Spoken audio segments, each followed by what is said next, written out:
Hi hello வணக்கம். இன்றைக்கி இந்த வீடியோவில் இந்த டெம்பிள் ஜுவல்லரி எப்படி பெயிண்ட் பண்ணி அசம்பிள் பண்ணலாம் அப்படின்னு பார்க்கலாம்.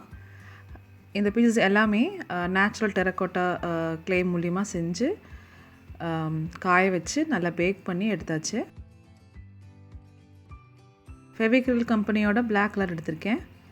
ஆர்டிசா கம்பெனியோட பேர்ல் டீப் ப்ரௌன் கலர் எடுத்திருக்கேன். சில்வர் கலரும் எடுத்திருக்கேன். இது நம்பர் 6 ஃப்ளாட் ப்ரஷ். ஃபஸ்ட்டு நம்ம வந்து பிளாக் பெயிண்ட் எடுத்து டைல்யூட் பண்ணிக்கலாம், கொஞ்சமாக தண்ணி ஆட் பண்ணி.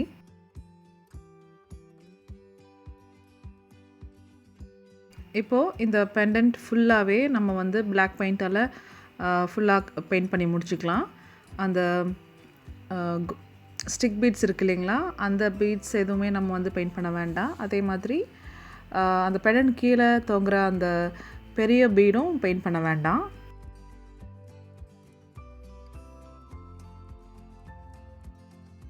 அந்த ஜிம்காவில் இருக்கிற அந்த ஹேங்கிங் பீட்ஸ் அதுவும் நம்ம பெயிண்ட் பண்ண வேண்டாம். பாக்கி இருக்கிற எல்லா இடத்தையும் நம்ம வந்து ஃபுல்லாக நம்ம பிளாக் பெயிண்டால் கவர் பண்ணிக்கலாம். இப்போ ஜிம்காவில் அந்த மேலே இருக்கிற அந்த லக்ஷ்மி டிசைன் இருக்கு இல்லைங்களா, அதுலேயும் ஃபுல்லாக நம்ம வந்து பெயிண்ட் பண்ணிக்கலாம்.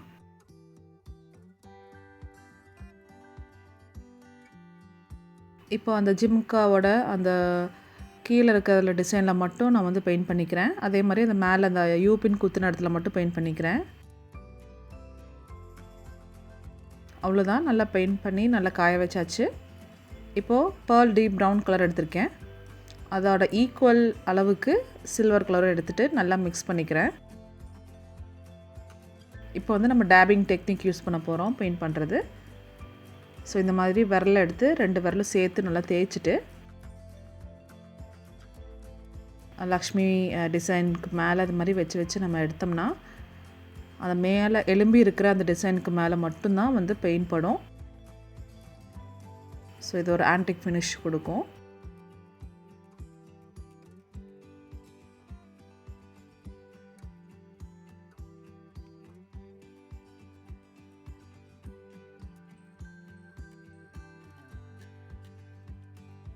இப்போ அந்த கீழே இருக்கிற அந்த ஜிம்காவில் நீடல் டூலால் குத்தி எடுத்த அந்த இம்ப்ரெஷன்ஸ் இருக்குது. ஸோ அங்கேயும் நான் இதே சேம் டேபிங் டெக்னிக் யூஸ் பண்ணி பெயிண்ட் பண்ணிக்கிறேன்.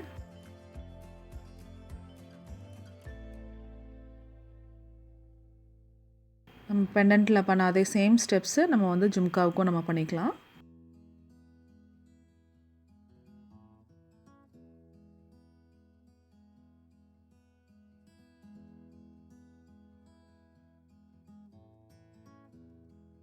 இதே மாதிரி இன்னொரு ஜிம்கா பண்ணிடலாம். இப்போ நான் வந்து ஒரு லைனர் ப்ரஷ் எடுத்துக்கிறேன்.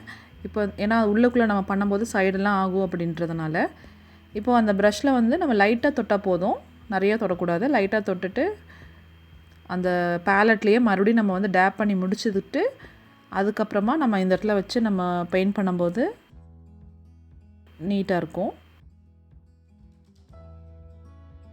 சேம் அதே ஸ்டெப்ஸை நம்ம ஜும்காலையும் பண்ணிடலாம். லைட்டாக தான் டச் பண்ணியிருக்கேன், ப்ரஷ்ஷில் லைட்டாக தான் பெயிண்ட் இருக்குது.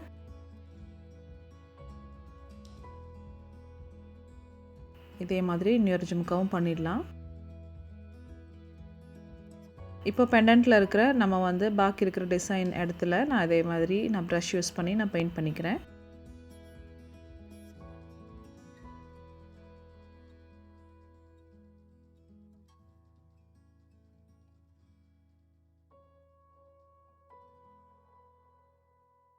ஸோ ஆக்சுவலி ஃபஸ்ட்டு என்னோடய பிளானிங்கில் வந்து சில இடத்துல வந்து பிளாக் நம்ம விட்டுடலாம் அப்படின்னு தான் நான் வந்து பண்ணியிருந்தேன். அதனால தான் இந்த இடத்துல வந்து நம்ம கை யூஸ் பண்ணாமல் ப்ரஷ் யூஸ் பண்ணியிருக்கோம். அப்புறம் ஃபைனலாக நான் வந்துட்டு சரி ஃபுல்லாகவே நம்ம இந்த பெயிண்டில் கொடுத்துடலாம் அப்படின்னு நான் ஃபுல்லாக பெயிண்ட் பண்ணிட்டேன். இப்போது கொஞ்சமாக தண்ணி ஆட் பண்ணி நல்லா டைல்யூட் பண்ணி முடிச்சுட்டு அந்த குங்க்ரு பீட்ஸு அந்த ஜும்காவோட உள்பாகம் எல்லாத்துலேயுமே வந்து நம்ம இந்த பெயிண்டால் பெயிண்ட் பண்ணிக்கலாம்.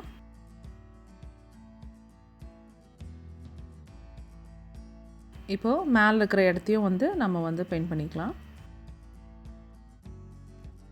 நீங்கள் விருப்பப்பட்டீங்கன்னா ஃபுல்லாகவே நீங்கள் பிளாக் பெயிண்ட் பண்ணிவிட்டு கூட இந்த மாதிரி பண்ணிக்கலாம். நான் வந்து அந்த கலரோட வேரியேஷன் தெரியணும் அப்படிங்கிறதுக்காக தான் நான் இந்த மாதிரி பண்ணேன்.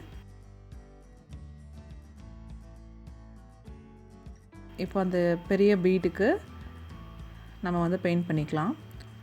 இப்போ இந்த மாதிரி நம்ம பண்ணோம்னா சில இடத்துல நல்லா டார்க்காக இருக்கும் கலரு, சில இடத்துல அதாவது இந்த மாதிரி பிளாக் கோட்டிங் பண்ணாத இடத்துல நம்ம பெயிண்ட் பண்ணும்போது இது வந்து லைட் கலராக இருக்கும். ஸோ அது நல்லாயிருக்கும். அது ஆக்சுவலி ஒவ்வொரு இடத்துல நம்ம இந்த மாதிரி கலர் வேரியேஷன் கொடுக்கும்போது ரொம்ப அழகாக இருக்கும். இப்போது அந்த ஒவ்வொரு ஜிம்காலுக்கு கீழே இருக்கிற அந்த குங்க்ரூ பீட்ஸும் அந்த கீழ் பாகத்தையும் நம்ம வந்து இந்த கலரால் பெயிண்ட் பண்ணிக்கலாம்.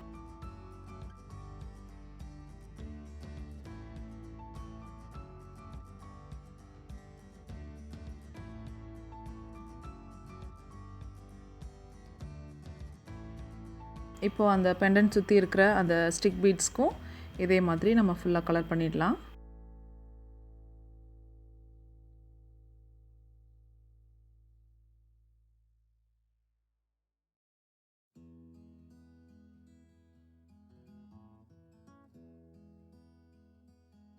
இப்போ பார்த்தீங்கன்னா ஃபுல்லாக பண்ணி முடிச்சாச்சு. நீங்கள் இப்படியே கூட விட்டுடலாம், இது கூட நல்லா தான் இருக்குது.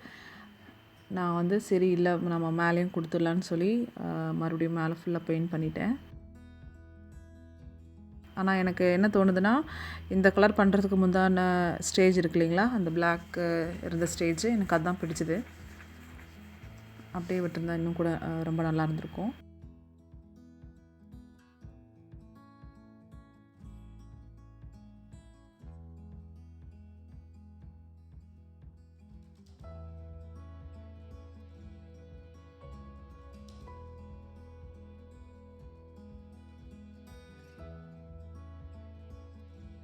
இப்போது இந்த திலகம் ஷேப்பில் பண்ணி வச்ச பீட்ஸ் வந்து அதுவும் ஃபுல்லாக வந்து நம்ம இதே கலரால் பெயிண்ட் பண்ணிக்கலாம். ஸோ இதுக்கு நான் பிளாக் கோட்டிங் நான் கொடுக்கல.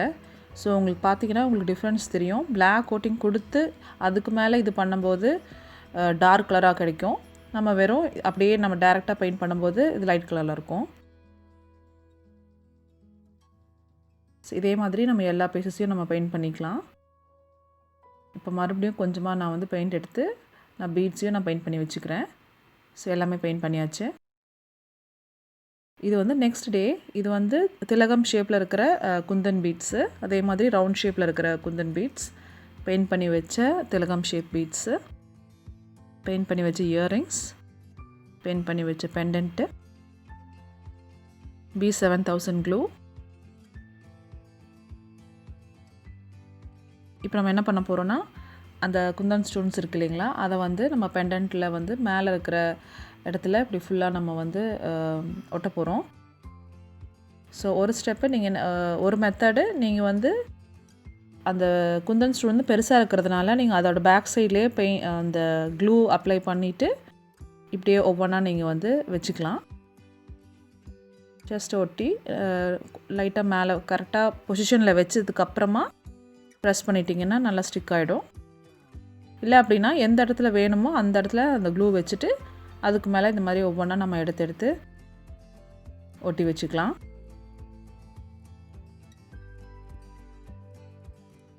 நீங்கள் இந்த க்ளூ யூஸ் பண்ணலாம், அப்படி இல்லைன்னா ஃபேப்ரிக் க்ளூ கூட நீங்கள் யூஸ் பண்ணலாம். அதுவும் நல்லா ஸ்ட்ராங்காக தான் இருக்கும். ஃபெவிக்ரில் கம்பெனியோட ஃபேப்ரிக் க்ளூ. இப்போ நம்ம ஃபுல்லாக நம்ம வந்து ஒட்டியாச்சு. பெண்டன்ட் ரெடி ஆகிடுச்சு. இப்போது இந்த திலகம் ஷேப் பீட்ஸில் மேலே வந்து இந்த மாதிரி க்ளூ வச்சுட்டு அதுக்கு மேலே திலகம் ஷேப் குந்தன் பீட் நம்ம வச்சிடலாம். Pearl bead.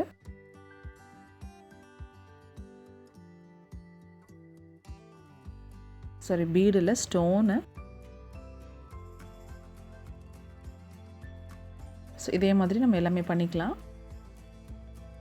ஸோ இந்த மாதிரி ஃபிக்ஸ் பண்ணி வச்சுட்டு கொஞ்சம் நேரம் நம்ம அப்படியே காய விட்டுடலாம். அதுக்கப்புறமா நம்ம அசம்பிளிங்கில் நம்ம போய்க்கலாம். இப்போ நான் வந்து ஜிம்கிக்கு வந்து ரவுண்ட் ஷேப் பேர்ல் ஸ்டோன் நான் வந்து ஒட்டுறேன்.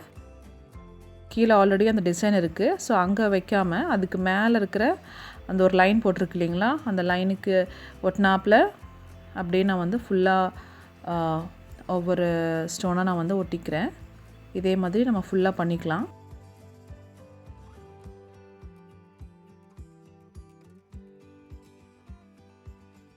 அவ்வளோதான், ஃபுல்லாக நம்ம பண்ணியாச்சு. இதே மாதிரி இன்னொரு ஜும்காவுக்கும் இதே ஸ்டெப்ஸ் நம்ம ரிப்பீட் பண்ணிக்கலாம்.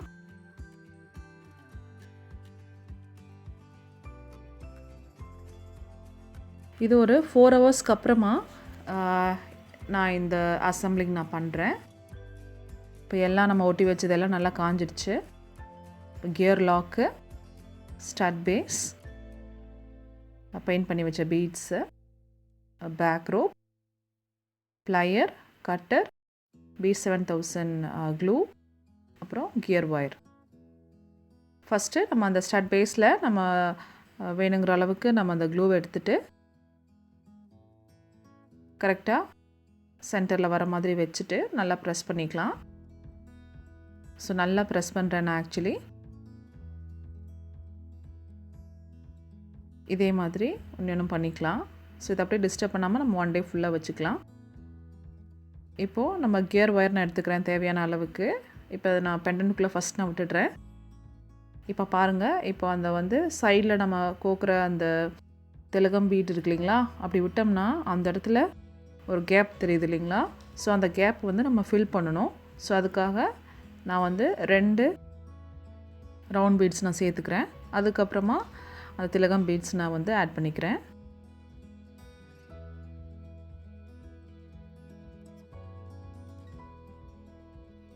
ஸோ ஒரு சைடுக்கு நான் ஒரு 8 to 9 பீட்ஸ் நான் இந்த மாதிரி ஆட் பண்ணிக்கிறேன். இந்த திலகம் பீட்ஸ்க்கு இதே ஷேப்பில் நமக்கு குக்கி கட்டர்ஸ் இருக்கும். ஸோ அதை வச்சு ஜஸ்ட்டு 4 to 5 mm திக்னஸில் நான் அதை கட் பண்ணி எடுத்து நான் செஞ்ச பீட்ஸ் தான் அதெல்லாம். ஸோ கடைசியாக மறுபடியும் 2 பீட்ஸ் சேர்த்து அதுக்கப்புறமா நான் 2 கியர் லாக் நான் போட்டுக்கிறேன். இது கொஞ்சம் ஹெவி செட்டு, அதனால் இப்போ பேக் ரோப்புக்குள்ளே விட்டுட்டு திருப்பி அந்த ஒயரை கியர் லாக்கில் விட்டுட்டு ப்ளையர் யூஸ் பண்ணி நம்ம அந்த கியர் லாக்கை ப்ரெஸ் பண்ணோம்னா அது லாக் ஆகிடுவாங்க. அந்த எக்ஸஸாக இருக்கிற ஒயரை நம்ம அந்த பீடுக்குள்ளே போட்டுக்கலாம். ஸோ இப்போ ஒரு சைடு ரெடி ஆகிடுச்சு. இதே மாதிரி நம்ம இன்னொரு சைடும் நம்ம பண்ணிக்கலாம். இப்போ கடைசியாக கியர் லாக் போட்டேன். ஸ்டார்டிங்கில் என்ன பண்ணுமோ அதே சேம் ஸ்டெப்ஸை அந்த கியர் லாக்கில் விட்டுட்டு ஒரு பீடுக்குள்ளேயும் விட்டுட்டு அதுக்கப்புறமா நம்ம டைட் பண்ணிக்கலாம். ஸோ இந்த செட்டை நீங்கள் கழுத்து ஒட்டினாப்புலேயும் நீங்கள் போடலாம். அப்படி இல்லைனா கொஞ்சம் இறக்கியும் கூட நீங்கள் கீழே போட்டுக்கலாம். ஸோ அது உங்களோட சாய்ஸை நீங்கள் எப்படி நீங்கள் வேர் பண்ணுறீங்கிறத பொறுத்து. இப்போ எக்ஸஸாக இருக்கிற ஒயரை நான் கட் பண்ணிக்கிறேன். அவ்வளோதான், செட் ரெடி ஆகிடுச்சு. இந்த வீடியோ உங்களுக்கு பிடிச்சிருக்கும் நான் நம்புகிறேன். உங்களோட ஃபீட்பேக்கை கண்டிப்பாக கமெண்ட் செக்ஷனில் சொல்லுங்கள். அப்போ தான் உங்களுக்கு இந்த வீடியோ பிடிச்சிருக்கா இல்லையா அப்படிங்கிறது எனக்கு தெரியும். மீண்டும் ஒரு நல்ல வீடியோவில் உங்களை சந்திக்கும் வரை நன்றி, வணக்கம். தேங்க்யூ ஸோ மச் ஃபார் வாட்சிங்.